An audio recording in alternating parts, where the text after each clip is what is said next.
views and opinions expressed on any program are those of the producers and/or the persons appearing on the program, and do not necessarily reflect the views and opinions of FRC Media, Bristol Community College, or the City of Fall River.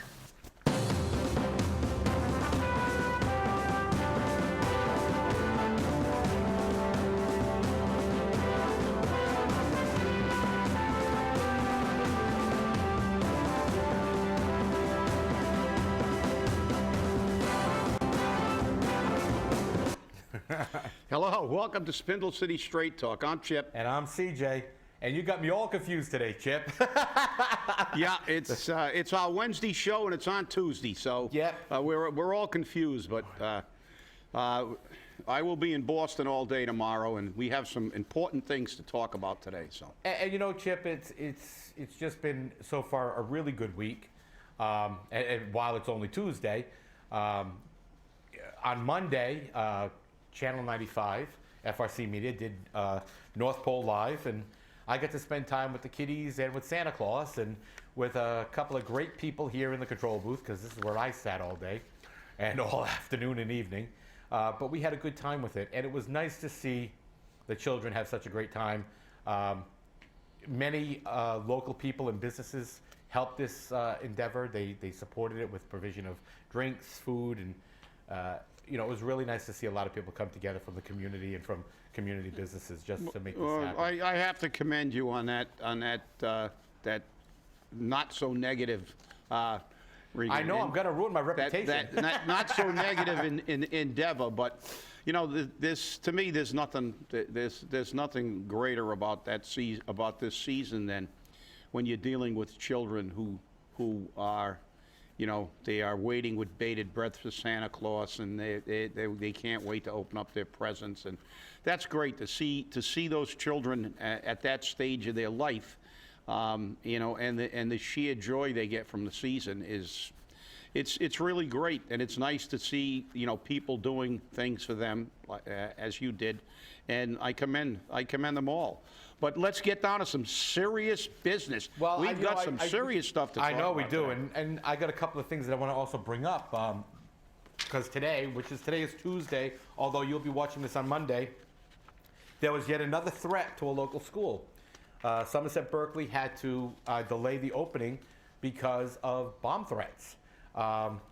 Hey, people, you know what? I appreciate the fact that you called them in.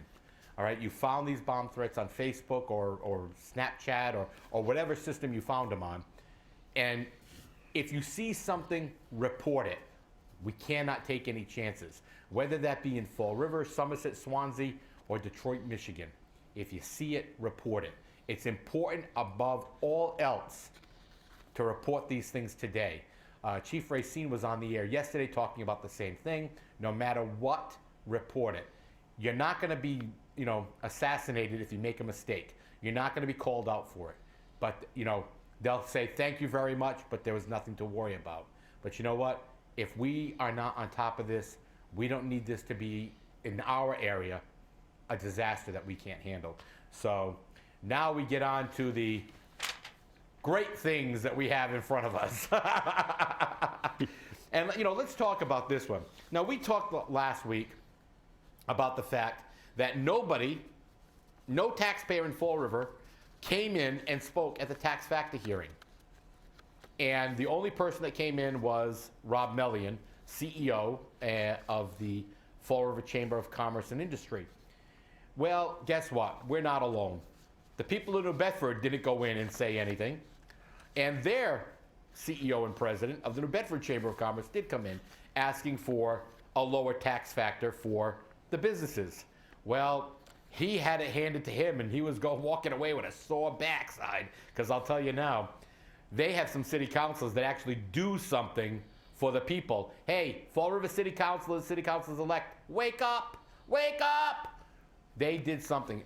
Granted, the residents did get a tax rate increase of about $1 per thousand, which is a lot of money when you consider it. But the businesses really took the hit. And that's what I think was important to note. Well, yeah, and I think it's also important to note that the headline on this is can't see it on camera, but I'll read it to you. New Bedford to see the highest property taxes, tax rates in 16 years. You know, government just can't stop. They just love to spend money and waste money, and there's no attempt to shrink government, and they love to spend money, and we'll get into another issue on that. But I'll read you a couple of excerpts. Owners of the average, commercial property will pay $1,300 more. And then, obviously, they're paying high taxes, but they don't pay sewer fees and trash pickup fees. But, this, again, one of the city councilors actually, let's see. Murad, I believe. Yeah, it's going to hurt residents, it's going to hurt, Murad said. But, and then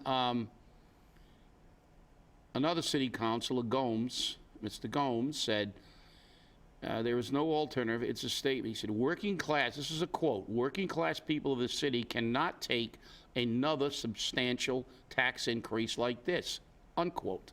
Well, yeah, they continue to say we can't take these taxes, but they continue to implement them.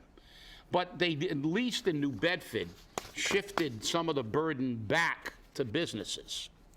And of course, the New Bedford Chamber of Commerce is not real happy, but the reality is nobody's running to Fall River because we've got a lower tax rate, because they can't stay in business because Fall River is poorer than New Bedford.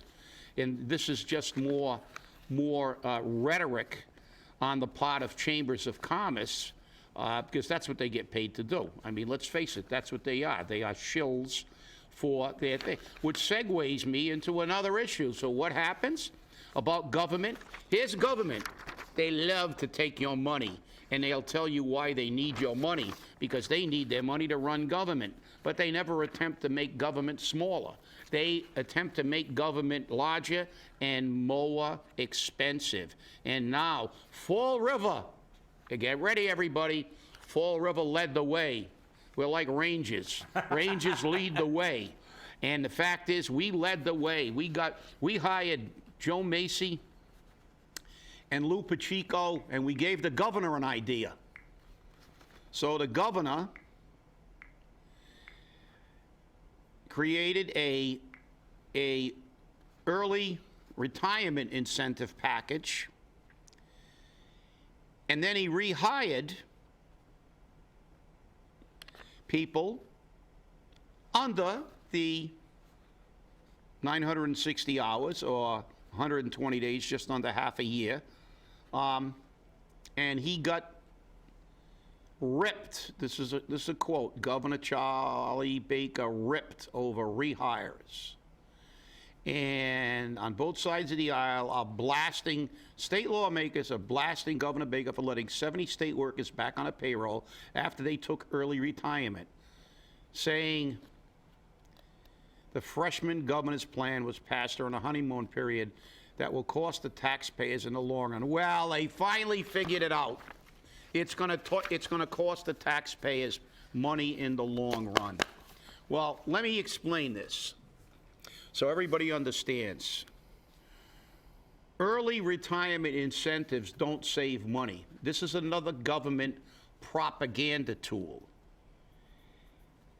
He said that when they retired these people, that they saved, CJ, what's the amount he said they saved? I'm trying to quickly run through this.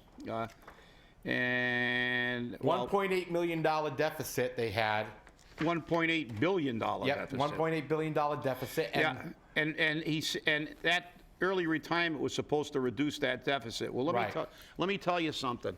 It doesn't reduce any deficit, because let me explain something that the government doesn't want you to know. You know, what Baker's trying to imply is that when these people retire, that's it. We don't pay them anymore. Well, we do. They're retired. And if they take option A, let's do some quick, for an example, let's do some quick math. You mean real math? Yeah, let's do some real math. Now, let's use, Joe Smith, works for the state, makes $100,000 a year. He retires and takes option A, which is the highest level retirement, which many of them take. So he gets 80% of his salary, of his 3 highest years, the average of his 3 highest years. So who pays him? What do they think? This money falls out of the air? The state has to pay part of their retirement. So they're not saving that much money. Yeah, they contribute to the system, but the cities, the towns, the counties, and the state have to pay. So they haven't saved. That's not a savings.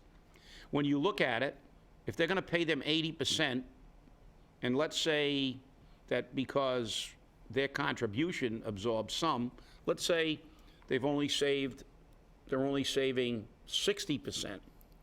They only have to pay 60%. So that's 60% of the savings that they said they were getting, they're not getting because they actually have to put it into the retirement system. And nobody ever reminds you that the retirement system is part of the budget. It's part of the state budget, it's part of the county budget, and it's part of the city budget. You will all remember Mayor Sam Sutter complaining about retirement costs. Well, the reason that we have these retirement costs are because we continue to give these early incentive retirements. They did it at the fire department. Flanagan did it. And you put young people in a retirement system, not only do you have to pay them, but it increases the unfunded liability of the system. Because when you put young people in and you project it on their lifespan, actuarially, how much it's going to cost to pay these people to be retired, it really has a negative impact on the system. And then for the whipped cream and the cherry and the jimmies and the walnuts on top, Baker hires 70 of them back. And I can guarantee you these 70 people were all politically connected. So let's do the math. Joe Smith works for the state. He was making $100,000 a year. He takes option A, his pension's going to be $80,000 a year. Now you hire him back, and you give him a $90,000 a year job. So guess what the state's paying Joe Smith now? $80,000 plus $90,000. Last time I figured that, that's $170,000. You tell me they're double dipping. And then he used the excuse that we need their experience and expertise. Well, if you did, why didn't you just let them stay on a job and get one pay, not double dip, just get one paycheck for doing your job? If they were that valuable, why did you offer them an early incentive package? Because it doesn't save money. This, again, is your government, and it's gotten really, really sophisticated at this, giving you half the story and the propaganda.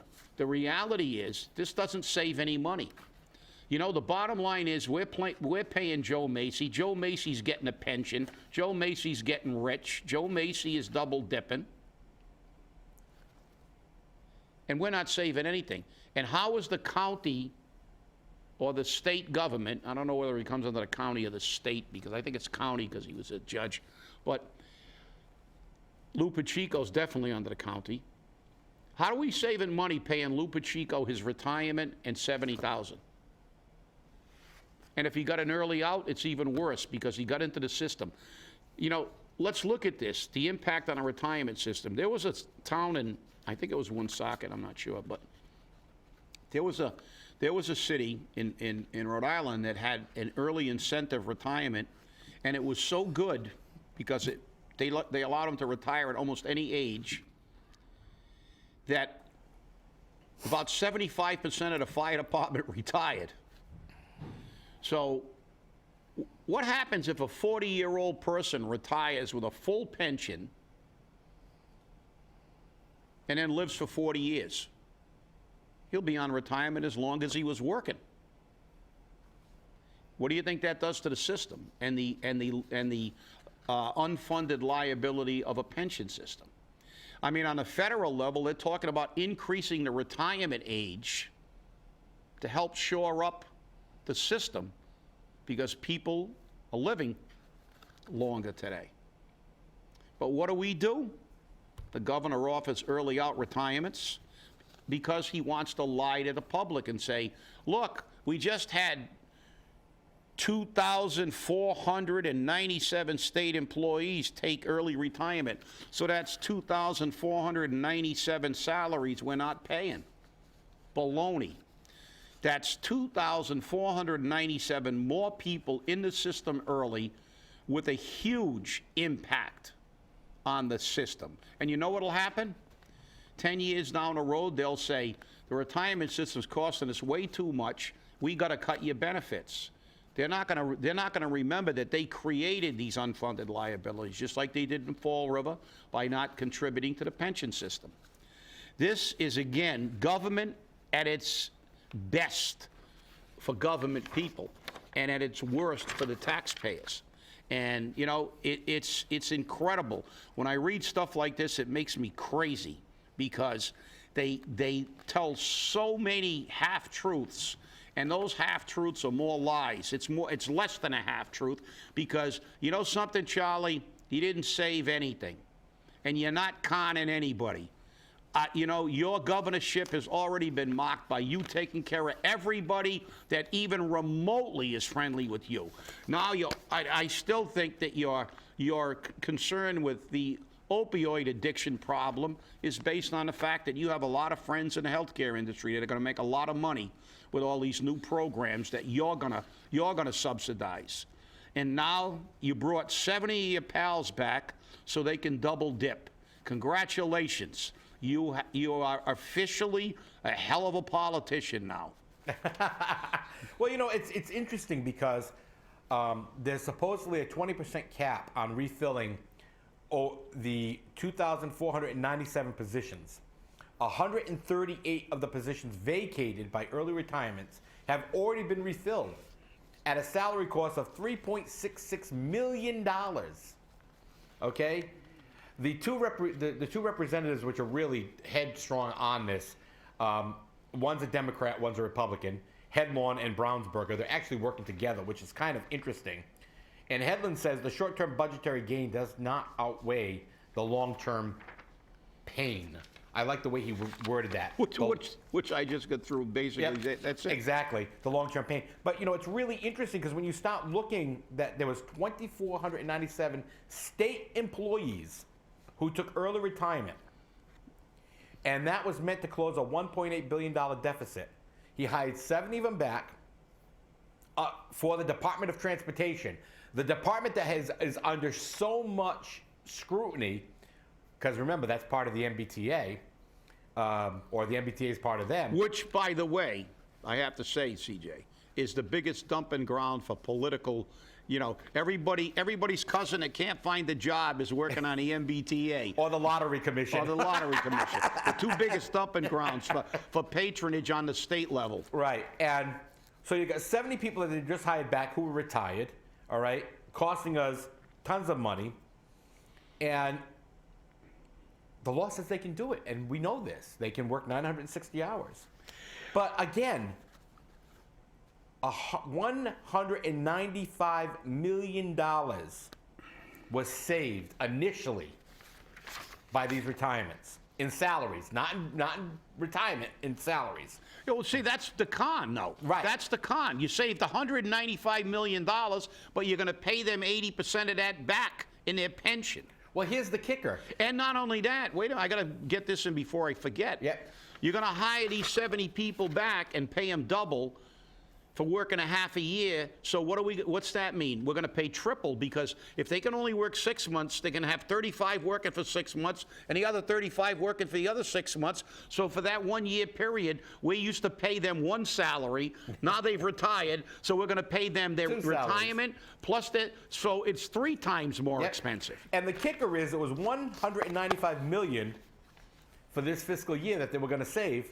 And with the rehiring of these 70 people, the total net savings now is $125 million. So 70 people cost the Commonwealth $70 million. How are these people getting $1 million? How are they I mean, I want to know what's going on. Now, granted, this is probably part of benefits or whatever, but under the retirement package, they can't get all those things. No, but look, this again, this is the This is what government does best. They tell the half-truth. It's like one of my favorites, 19 out of 20 people I asked wanted the trash collection fee. Right. You know, that's the government.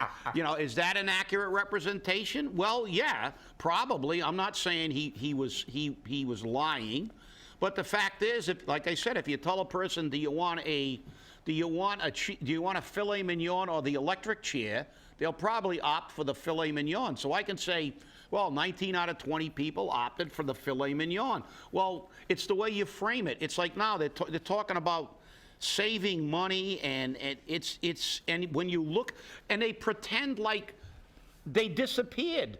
Well, saving 195, but you notice that they, being the politician, they covered their butts. Right. They said 195 million in salaries.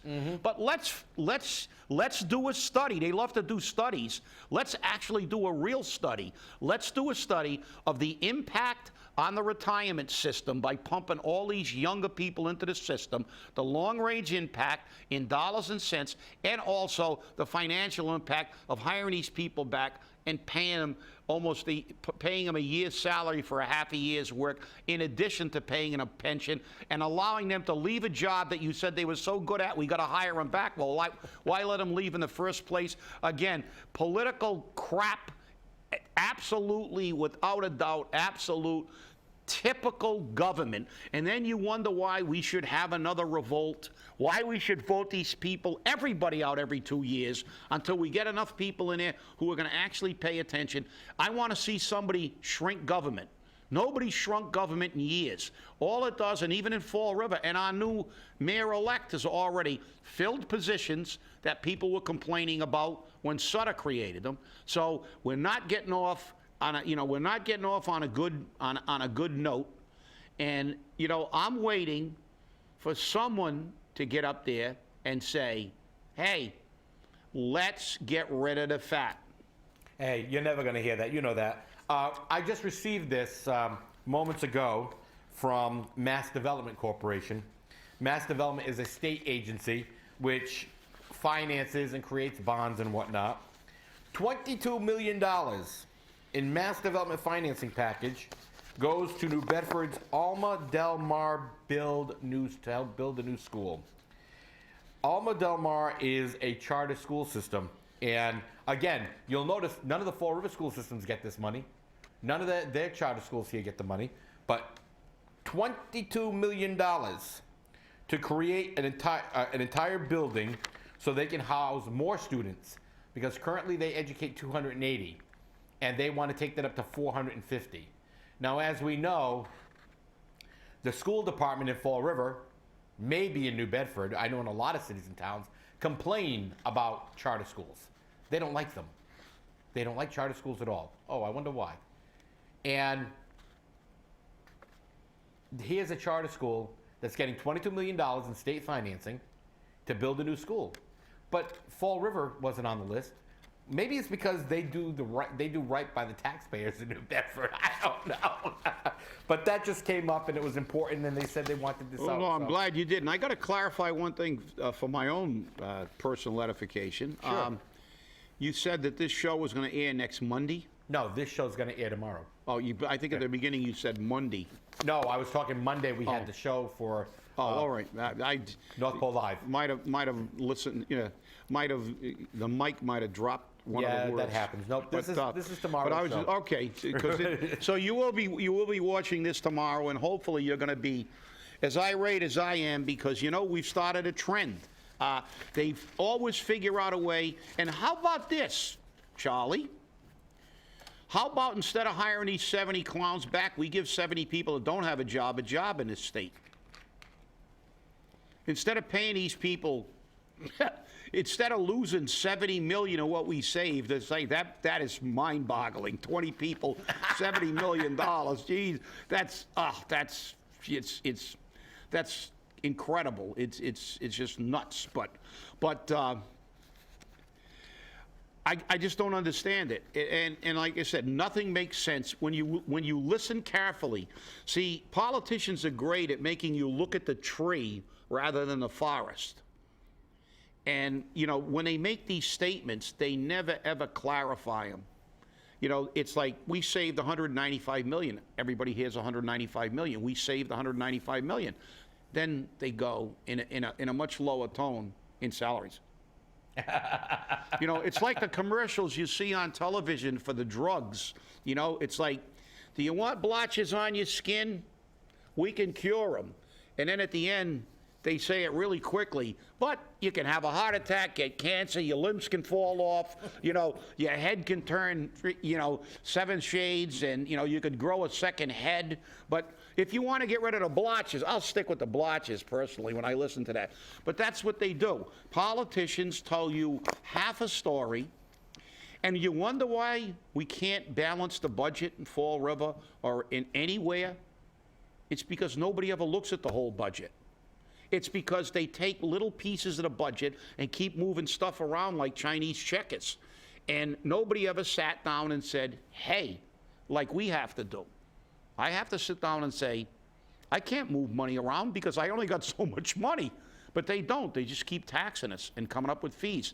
I can't say, well, I'm not going to pay my electric bill this month. And next month, I'm not going to pay my gas bill. And the following month, I'm not. I have so much money, and I have so many bills I have to pay, and I have to ensure I have enough money to pay my bills. And if I don't, I'm in trouble. But cities and towns and counties and states are never in trouble. Because what do? Gets back to our first subject. We get the highest tax rates in 16 years in New Bedford.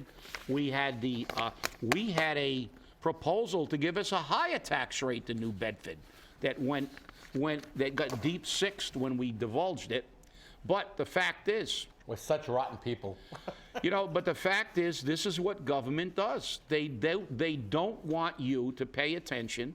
They don't want you to listen to the truth, and that's why we're here complaining all the time. Because, you know, nothing irritates me more. Look, you know, if, you know what I've said before, if you're going to urinate on my head, at least extend me the courtesy of not trying to convince me it's raining, okay? So that's a fact.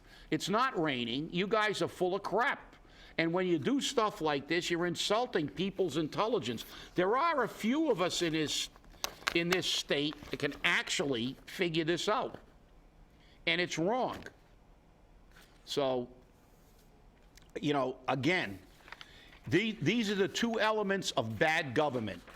High taxes and big government full of patronage. There's your two.